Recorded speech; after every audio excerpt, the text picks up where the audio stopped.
তো হে ভিউয়ার্স, কেমন আছেন সবাই? আশা করব সবাই ভালো আছেন। তো আজকে আমরা এক্সপ্লেন করছি অ্যাক্ট অফ ভেঞ্জেন্স মুভিটা। আর এই মুভিটা বানানো হয়েছে খুবই সুন্দর একটা গল্প নিয়ে। তো চলুন কথা আর না বাড়িয়ে শুরু করি আজকের ভিডিও।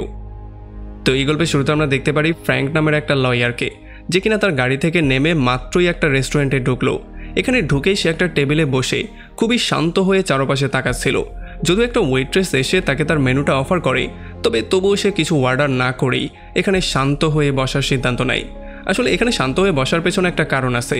সে চারপাশে খুবই মনোযোগ দিয়ে দেখছিল আর খুবই মনোযোগ দিয়ে কিছু একটা শোনার ট্রাই করছিল। আসলে যখন ফ্র্যাঙ্ক একটু শান্ত হয়ে বসে তখন সে অনেক দূরের আওয়াজ পর্যন্ত শুনতে পারে। এই জন্য সে চারপাশে যখন শুনছিল তখনই হঠাৎ করে সে কিচেন থেকে একটা আওয়াজ শুনতে পারে। এই জন্য সে দৌড়ে চলে যায় কিচেনের মধ্যে। সেখানে গিয়েই সে দরজাটা লক করে দেয় আর কিচেনে গিয়ে শেপের উপরে সে আক্রমণ করে দেয়। এখন সে কেন এই কাজটা করলো সেটা আমরা একটু পরেই জানছি। তো এরপরে গল্প চলে আসে কয়েক বছর পেছনে। আমরা দেখতে পারি ফ্র্যাঙ্ক তার কাজে প্রচণ্ড ব্যস্ত ছিল। আসলে ফ্র্যাঙ্ক ছিল একজন সফল লয়ার, যে কিনা তার লয়িংয়ের টাকা দিয়ে একটা বিশাল বড় বাড়ি কিনেছে, যেখানে সে তার ওয়াইফ সুই এবং তার মেয়ে অলিভিয়ার সাথে খুবই আরামের একটা লাইফ লিড করছিল। তবে আসলে সে তার কাজের মধ্যে এতটাই ব্যস্ত হয়ে থাকতো যে তার ফ্যামিলিকে খুব বেশি একটা সময়ও দিতে পারতো না। যাই হোক, একদিন যখন তার মেয়ে অলিভিয়ার স্কুলের একটা শো আসে, তখন তার মেয়ে তার বাবাকে কল দেয়, কারণ তার বাবা তার সাথে প্রমিস করেছিল যে তার স্কুলের শো দেখার জন্য সে অবশ্যই এখানে আসবে। তবে যখন স্কুলের শোটা শুরু হয়ে যায় তখন অলিভিয়া খুবই ডিসঅ্যাপয়েন্ট হয়ে যায়, কারণ এখানে তার মাকে সে দেখতে পেলেও তার বাবাকে সে এখন পর্যন্ত অডিয়েন্সের মধ্যে দেখতে পাচ্ছে না।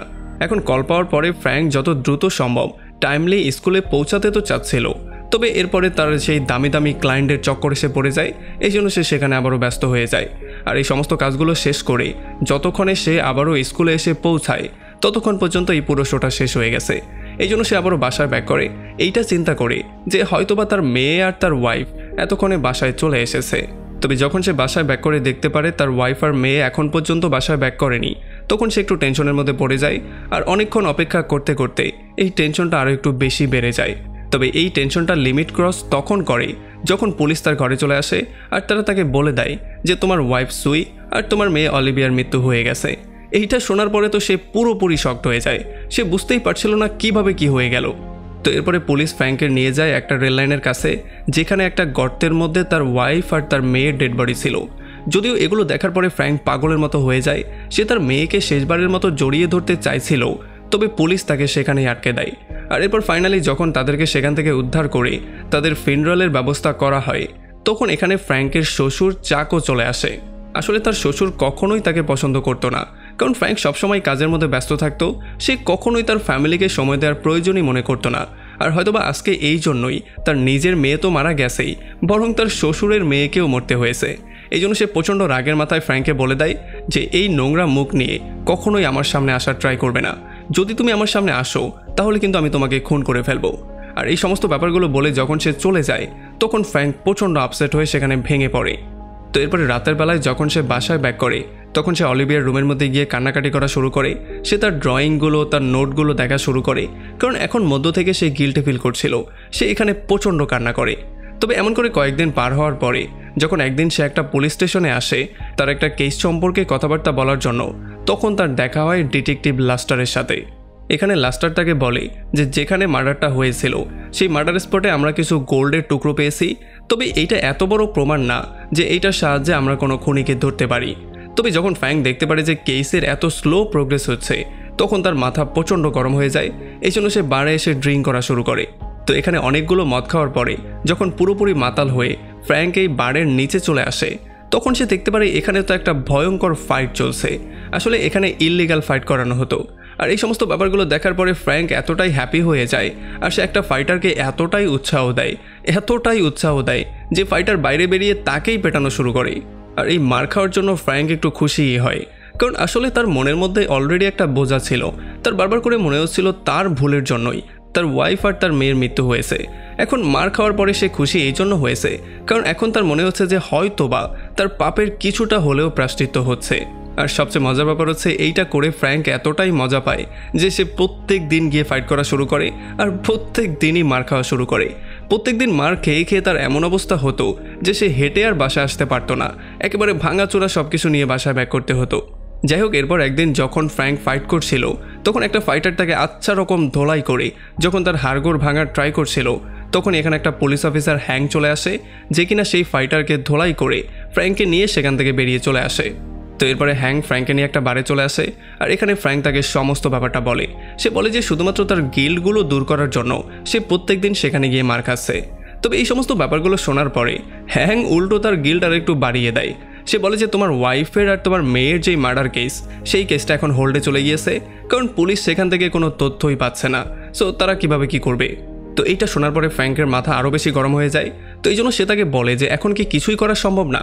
আর যখন হ্যাং বলে যে না, কিছুই করা সম্ভব না, তখন ফ্র্যাঙ্ক প্রচণ্ড রাগ করে সেখান থেকে বেরিয়ে চলে আসে। তবে এরপর যখন রাগের মাথায় সে রাস্তা দিয়ে হেঁটে যাচ্ছিল, তখন একটা মেয়ে, মানে এটা মেয়ে না, এটা ছোট্ট একটা বাচ্চা তাকে অ্যাপ্রোচ করার ট্রাই করে, কারণ সে হচ্ছে গিয়ে সেই রকম আর কি, বুঝেন নাই। তবে যখন ফ্র্যাঙ্ক তার কিউট ফেসটা দেখতে পারে তখন তার খুবই মায়া লাগে। এই জন্য সে তাকে ভালো করে বুঝিয়ে দেয় যে দেখো, তোমার এই কাজটা করা উচিত না, তোমার স্কুলে গিয়ে লেখাপড়া করা উচিত। তবে এই কথাগুলো বলার মাঝখানেই আরও একটা লোক চলে আসে মেয়েটাকে নিয়ে যাওয়ার জন্য। তবে এই ব্যাপারটা ফ্র্যাঙ্কের একেবারেই ভালো লাগে না। এই জন্য ফ্র্যাঙ্ক তাকে আটকানোর ট্রাই করে। তবে সেই লোকটা ফ্র্যাঙ্কের সাথেই ফাইটিং শুরু করে দেয়। আর যেহেতু ফ্র্যাঙ্কও এতদিন মারামারি করে কিছুটা শিখে গিয়েছে, এই জন্য ফ্র্যাঙ্ক তাকে ধোলাই করা শুরু করে। তবে তখন এই মারামারির মধ্যে সেই মেয়েটাই ফ্র্যাঙ্কের পায়ের মধ্যে ছুরি ঢুকিয়ে দেয়, আর এটার জন্য ফ্র্যাঙ্কের সেখান দিয়ে রক্ত বেরোনো শুরু হয়ে যায়, আর সে একটা বুক স্টোরের মধ্যে গিয়ে পড়ে। আসলে এই জন্যই বলা হয় যে আগ বাড়িয়ে কাউকে সাহায্য করতে যেতে নেই, তাহলে কিন্তু বাসটা এইভাবেই খেতে হয়। যাই হোক, এখন যেহেতু ফ্র্যাঙ্ক দেখতে পাচ্ছে তার রক্ত অনেক বেশি পড়ছে, এই জন্য সে সেখান থেকে একটা বুক নিয়ে তার পাটাকে কোনো রকমে চাপা দিয়ে বেরিয়ে চলে আসে, কারণ সে এই ব্যাপারটা খুব ভালো করেই জানতো যে এখানে খুব শীঘ্রই পুলিশ চলে আসবে। যাই হোক, এরপরে কোনো রকমে সে তার ব্লাডগুলোকে বন্ধ করে সেখান থেকে সোজা বাসায় ব্যাক করে। এখানে এসে সে দেখতে পারে যেই বইটা দিয়ে সে রক্ত চাপা দিয়েছিল, সেই বইটা হচ্ছে গিয়ে মার্কাস অলেরিয়াসের একটা বই, মানে মেডিটেশনের উপরের একটা বই। এখন এই বইটা একটু পড়ার পরে ফ্র্যাঙ্কের এই বইটা এতটাই ভালো লাগে যে প্রত্যেক দিন সে এই বইটা পড়া শুরু করে। আর এই বইটা থেকে সে এতটাই মোটিভেশন পেয়ে যায় যে সে এখন মার্শাল আর্ট পর্যন্ত শেখা শুরু করে দিয়েছে। সে নিজে প্রত্যেক দিন তার গ্যারেজে জিম করে, কারণ সে তার বডি বিল্ড করতে চাইছিল। এখন সে সিদ্ধান্ত নিয়ে ফেলেছে তার ওয়াইফ আর মেয়ের মৃত্যুর বদলা সে নিজেই নেবে, কারণ পুলিশ কোনোভাবেই কিছু করতে পারছে না। এখন এই বক্সিং ও জিমের পাশাপাশি সে গিয়ে ক্যারাতেও শেখা শুরু করে। তবে যেহেতু সে নতুন ছিল, এই জন্য তার কোচ তাকে আচ্ছা রকম ধোলাই করত। প্রতিদিনই সে তাকে উল্টাপাল্টা করে আছাড় মারত। তবে একটা সময় যখন প্র্যাকটিস করতে করতে ফ্র্যাঙ্কও একটু ইমপ্রুভ করে ফেলে, তখন একদিন সে তার কোচকেই হারিয়ে দেয়। আর যখনই সে প্রো ফাইটার হয়ে যায়, তখন সে সেই বইয়ের অথরের মুখের মধ্যে টালা মেরে দেয়, মানে তার মুখটা বন্ধ করে দেয়। আর সেও প্রমিস করে যে এরপরে আমি তখনই বলবো যখন আমি আমার ওয়াইফ আর আমার মেয়ের মৃত্যুর বদলা নিতে পারবো। আর এই কথা না বলার জন্য তার আরও একটা উপকার হয়েছিল, সেটা হচ্ছে যখনই সে শান্ত থাকতো তখন সে অনেক দূরের জিনিসগুলোও শুনতে পেত, যেটা কিনা স্বাভাবিক মানুষ কথাবার্তা বলার সময় শুনতে পারে না। যাই হোক, পরদিন সকালবেলা সে চলে আসে অলিভিয়ার সুয়ের বডিটা যেখানে পাওয়া গিয়েছিল সেই জায়গায়। এখানে এসে সে একটু ভালো করে তদন্ত করে দেখতে পারে যে এখানে একটা কন্টেনারের মধ্যে অনেকগুলো ফার্নিচার দিয়ে ভরা। এমন অবস্থা যেন এইটা কারো ঘর, এখানে কেউ বাস করে। আর এই কন্টেনারটা ফুটা করে একটা জানলাও বানানো হয়েছে, যেই জানলা দিয়ে ঠিক সেই জায়গাটা দেখা যায় যেই জায়গাতে অলিভিয়ার সুয়ের ডেড বডি পড়া ছিল। তবে এখন যেহেতু ফ্র্যাঙ্ক এখানে কোনো ক্লু পায়নি, এই জন্য সে সেখান থেকে ব্যাক করার সিদ্ধান্ত নেয়। তবে যখন সে গাড়ির কাছে আসে, তখন সে দেখতে পারে 4টা গুন্ডা অলরেডি তার গাড়িটা চুরি করার প্ল্যানিং করছে। আর যখন তারা তাকে দেখতে পারে, তখন তারা ভদ্র মানুষের মতো বলে যে তোমার চাবিটা দিয়ে দাও, গাড়িটা আমরা ছিনতাই করব। আর একটা লোক তো তার কুকুরকে অর্ডার দিয়ে দেয় যাতে সে ফ্র্যাঙ্কের উপরে আক্রমণ করে। তবে এই কুকুরটা না ফ্র্যাঙ্কের উপরে আক্রমণ করার সাহস পায়, না সে ঘেউ ঘেউ করার সাহস পায়। আর যখন ফ্র্যাঙ্কও কুকুরের মতোই তার দিকে তাকায়, তখন সে ভয় পেয়ে সেখান থেকে পালিয়ে যায়। আর এইটা দেখার পরে তারা সবাই মিলে ফ্র্যাঙ্কের উপরে আক্রমণ করার ট্রাই করে। তবে ফ্র্যাঙ্কও যেহেতু একজন প্রো ফাইটার, এই জন্য সে তাদের সবাইকে আচ্ছা রকম ধোলাই করে। এখানে যে আসল গুন্ডাটা ছিল তাকে একটু বেশিই পেটায়। আর এরপর সে তার মানিব্যাগ থেকে তার ওয়াইফ আর মেয়ের ছবি বের করে তাকে দেখিয়ে বলে যে তাদেরকে কি তুমি চিনো। তবে সে সরাসরি না করে দেয়, সে বলে যে এদের আমি কখনো দেখিনি, এই জন্য সে তাকে ছেড়ে দেয়। তবে তখনই পেছন দিয়ে আরও একটা গুন্ডা তার পায়ের মধ্যে একটা শুট করে দেয়। আর এটার জন্য সে প্রচণ্ড রাগ করে গিয়ে তাকে ধোলাই করা শুরু করে। আর অনেকক্ষণ ধোলাই করার পরে যখন সেই লোকটা পালিয়ে যায়, তখন ফ্র্যাঙ্ক আহত হয়ে গাড়ির কাছে বসে পড়ে। আর তখন আমরা দেখতে পারি সেই কুকুরটা আবারও ব্যাক করে। তবে এখন আর ফ্র্যাঙ্ক কোনোভাবে উঠতেই পারছিল না। যাই হোক, একটু পরে যখন সে জ্ঞান ফিরে পায়, তখন সে দেখতে পারে সে একটা পুরো আলাদা ঘরের মধ্যে আছে, যেখানে একটা নার্স, যার নাম হচ্ছে গিয়ে এলমা, সে তাকে সাহায্য করেছিল। আসলে এলমা তাকে বলে যে আমি তোমাকে রেল লাইনের কাছে পেয়েছিলাম, তবে আমি দেখতে পেলাম তুমি কোনো কথাবার্তাই বলছো না। যখন আমি তোমাকে অ্যাড্রেস জিজ্ঞেস করলাম, তখনও তুমি কিছু বলছিলে না, এমনকি তোমার মুখ দিয়ে ব্যথা পাওয়ার কোনো শব্দও বেরোচ্ছিল না। আর এই জন্যই বাধ্য হয়ে তোমাকে তোমার বাসায় না পাঠাতে পেরে আমি আমার বাসায় নিয়ে এসেছি সাহায্য করার জন্য। তো এই সমস্ত কথাগুলো শোনার পরে ফ্র্যাঙ্ক তাকে কোনো থ্যাংক ইউ না বলেই সেখান থেকে বাইরে বেরিয়ে চলে আসে। তবে বাইরে বেরিয়েই সে দেখতে পারে সেই কুকুরটা অলরেডি তার জন্য ওয়েট করছে। আসলে এই কুকুরটা ফ্র্যাঙ্ককে পছন্দ করে ফেলেছে, এই জন্য এখন সে ফ্র্যাঙ্কের সঙ্গেই থাকবে। আর ফ্র্যাঙ্কও সিদ্ধান্ত নেয়, আচ্ছা ঠিক আছে, যদি কুকুরটা আমার সঙ্গে থেকে আমাকে জন উইকের একটা ফিল দিতে পারে তাহলে কেন নয়। তো এরপর থেকে প্রত্যেকটা দিন ফ্র্যাঙ্ক তার ওয়াইফ আর মেয়ের মৃত্যু রিলেটেড প্রত্যেকটা ডকুমেন্ট এক জায়গায় করা শুরু করে। যেমন কোনো নিউজ পেপারের কাটিং, কোনো ফটোগ্রাফ, সে যা পেত সেটাকেই এক জায়গায় করত, যাতে করে এগুলো থেকে না কোনো ক্লু বেরিয়ে যায়। তো এরপরে একদিন অ্যালমা নামের সেই মেয়েটা চলে আসে, যে কিনা ফ্র্যাঙ্কের ওয়ালেটটা ফেরত দিতে এসেছে। এই জন্য ফ্র্যাঙ্ক তাকে ঘরের মধ্যে আসতে বলে। আর যখন সে ফ্র্যাঙ্কের এই অবস্থা দেখতে পারে তখন সেটা ক্লিয়ারলি বুঝতে পারে যে ফ্র্যাঙ্ক সেই দিন কেন তাকে থ্যাংক ইউ পর্যন্ত বলেনি। আর তার সমস্ত গল্পটা শোনার পরে অ্যালমা ফাইনালি সিদ্ধান্ত নেয় সে যেই কোনো মূল্যে ফ্র্যাঙ্ককে সাহায্য করবে। এই জন্য খুব সহজেই সেইটা বলে দেয় যে যেই কন্টেনারটা তুমি দেখতে পেয়েছিলে সেই কন্টেনারটা হচ্ছে কি একটা শেপের। আর এই জন্যই পরবর্তীতে ফ্র্যাঙ্ক সেই রেস্টুরেন্টে এসে সেই শেপের উপরেই আক্রমণ করে দিয়েছিল, যেটা আমরা গল্পের শুরুতে দেখতে পেয়েছিলাম। তো এখন যখন ফ্র্যাঙ্ক তাকে ধোলাই করার পরে অলিভিয়ার সুয়ের পিকচারটা দেখায়, তখন এটা দেখার পরেই সে চিনতে পারে। সে বলে যে তাদের দুজনকে খুন করতে আমি একেবারে সামনে থেকে দেখতে পেয়েছিলাম, তবে আমি কিলারের ফেসটা খুব ভালো করে দেখতে পারিনি।